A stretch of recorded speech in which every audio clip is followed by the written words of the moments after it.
La vida y el triste final de Roberto José Mouras, nacido en Moctezuma, provincia de Buenos Aires, el 16 de febrero de 1948, piloto argentino de automovilismo. Durante toda su trayectoria, supo cosechar un total de 50 triunfos, con las marcas Chevrolet y Dodge, más 3 campeonatos. Roberto Mouras, el toro o el príncipe de Carlos Casares, como lo habían bautizado, con única de su abuelo, Roberto Mouras, se dio a conocer en la época. Antes de incursionar en el automovilismo grande, Roberto Mouras, a bordo de su Chevrolet negro, participaba de competencias zonales que se realizaban en el ex Parque San Martín de Carlos Casares. Estas carreras fueron parte de sus primeros pasos. Antes de llegar al TC, Mouras comenzó a forjar su vínculo con el automovilismo y con la comunidad local que lo apoyaba cada vez que competía. Un 20 de noviembre de 1966 se corría en Alberti, una competencia de autos estándar, a bordo de un Chevrolet 65, y con solo 18 años, debutaba Roberto Mouras, triunfando por primera vez. Luego del triunfo, hubo alegría en Carlos Casares. Roberto festejó la victoria junto a su peña, luego de adquirir un Torino, con apoyo de su entorno. En 1968, competiría en el anexo J. Ya con Torino, logró el tercer escalón del podio en Buenos Aires. En 1969, Mouras seguía compitiendo en el turismo anexo, categoría que le permitiría adquirir experiencia nacional antes de dar el salto al turismo carretera. Un 30 de agosto de 1970, llegó el debut esperado. Se corría en el semipermanente de Chivilcoy. Mouras debutaba con un Torino, con el 52 en sus laterales.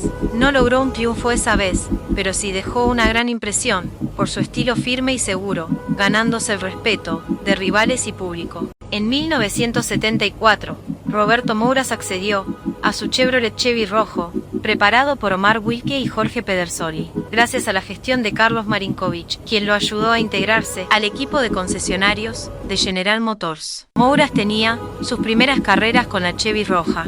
El 9 de mayo de 1976 se disputaba la tercera fecha en Bahía Blanca. El piloto de Carlos Casares, por primera vez, se subía a lo más alto del podio. Roberto fue recibido con el autobomba de Carlos Casares. La segunda fue en San Miguel. La final sería para Mouras, con aquella Chevy roja. En la Vuelta de Olavarría, lograba su tercer triunfo consecutivo, con el auto, que luego se conocería como el 7 de Oro. En el 76, ya con la Chevy pintada de dorada, Mouras conseguía su cuarta victoria al hilo en el Premio del Llano de la Boulaye. El 19 de septiembre del 76, Roberto Mouras, con un promedio de 191 kilómetros, ganaba su quinta carrera consecutiva de San Miguel del Monte. El 10 de octubre del 76, en el semipermanente de Olavarría, Roberto Mouras lograba su sexto triunfo consecutivo, con la emblemática Chevy 7 de Oro. La ganó el de Carlos Casares, con un máximo de 201 kilómetros. El 14 de agosto de 1977, en el semipermanente Luciano Fortabat de Olavarría, Mouras conseguía la primer victoria del año. En Buenos Aires del 77, Mouras consigue su último triunfo en TC con la popular 7 de Oro. A fines del año 78, y con la partida de la General Motors, el 7 de Oro fue rebautizado, corrió las últimas 3 carreras con esta decoración, hasta ser vendido. En 1979, le dijo adiós a su querida Chevy, y probó fortuna, con la Dodge en 4 competencias, pero no vio ninguna bandera a cuadros. Luego de adquirir un nuevo auto, reaparecería en 1981. Después de 4 años sin triunfos, Mouras ganaba en el Autódromo de Buenos Aires, además de ser la primera vez que triunfaba con una Dodge.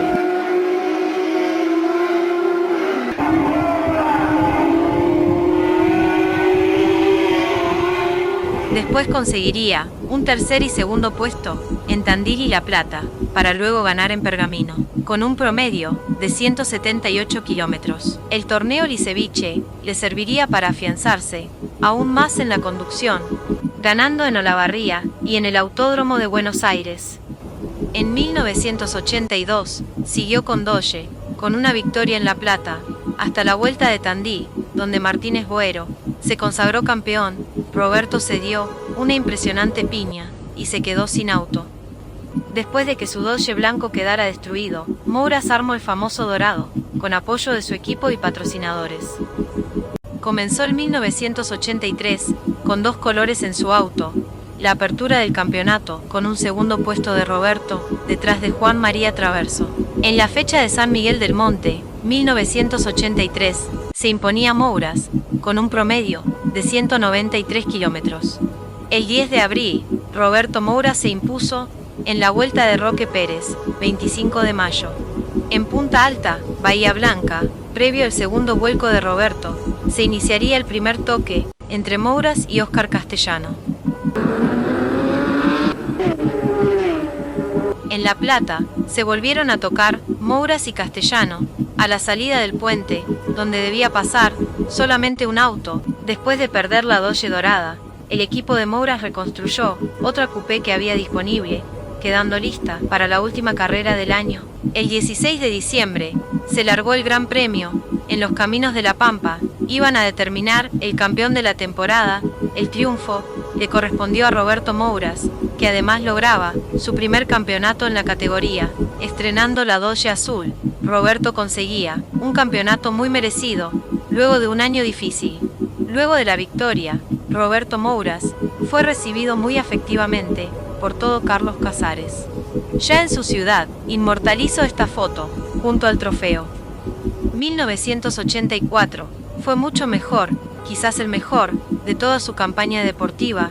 El Dodge pintado de azul, con el número 1 en sus puertas. El 18 de marzo del 84 se corría la primer fecha del campeonato en Necochea. Roberto José Moura's era el ganador. En Olavarría del 84, Roberto Moura's se consagra campeón de la temporada y bicampeón del turismo carretera. Que realmente los muchachos que me lo hacen, José Luis, junto con Omar y Jorge, son sensacionales, y un auto que no se para nada, ¿viste? El 3 de marzo del 85, en la Vuelta de Necochea, ganaba Roberto Moura's, a un promedio de 159 kilómetros. En el 85, Moura's volvía a la Chevy, quería ganar de nuevo, con la marca de sus amores. La fuerza y el espíritu ganador de Roberto Moura's no se detienen. El 21 de septiembre, cosecha el único triunfo, en la firme idea de tener el número 1, pero una serie de abandonos lo alejan. Moura's vuelve a competir con Dodge, donde ganaría el tercer título consecutivo. En la temporada 85 del turismo carretera, Moura's ganó 8 carreras. Ese año fue uno de los más dominantes.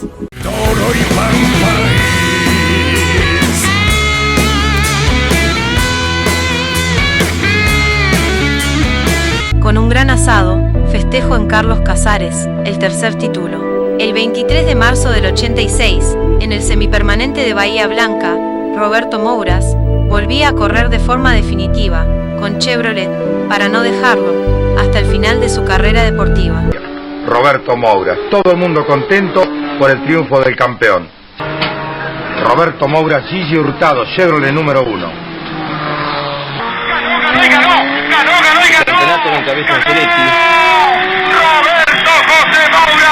En la primer fecha del turismo carretera, 1992, disputada el 16 de febrero, en el circuito de Santa Teresita, y en el día de su cumpleaños, Roberto era el ganador. Moura's arrancaba el campeonato, con ganas de ser campeón. El 5 de julio del 92, y a pura alegría, llegó el último festejo de Moura's.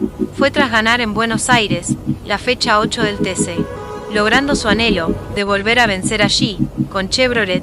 No fue un triunfo más, aquel día se sintió feliz, como pocas veces, tras un campeonato regular en el año anterior. Moura's quería tomarse revancha.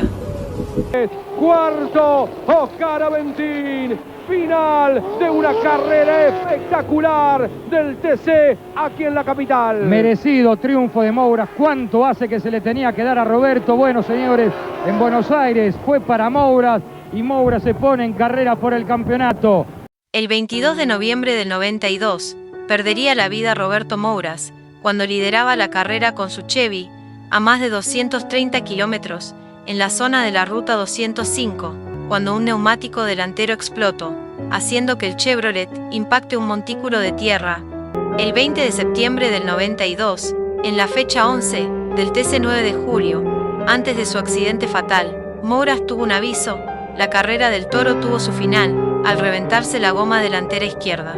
El 22 de noviembre del 92, se corría la penúltima fecha del turismo carretera en Lobos. Mouras, con el Chevrolet, preparado por Jorge Pedersoli, buscaba descontar puntos al líder del torneo. Mouras partió entre los primeros y rápidamente tomó la punta, corriendo en un circuito, con curvas amplias y sectores de ruta, donde los autos alcanzaban velocidades superiores a 230 kilómetros.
Esto fue la vida y el triste final de Roberto Mouras. El toro de Carlos Casares pasó de ser un ídolo deportivo a convertirse en una leyenda. Su historia inspira a nuevas generaciones de pilotos, recordando que la pasión y la solidaridad son tan importantes como los títulos.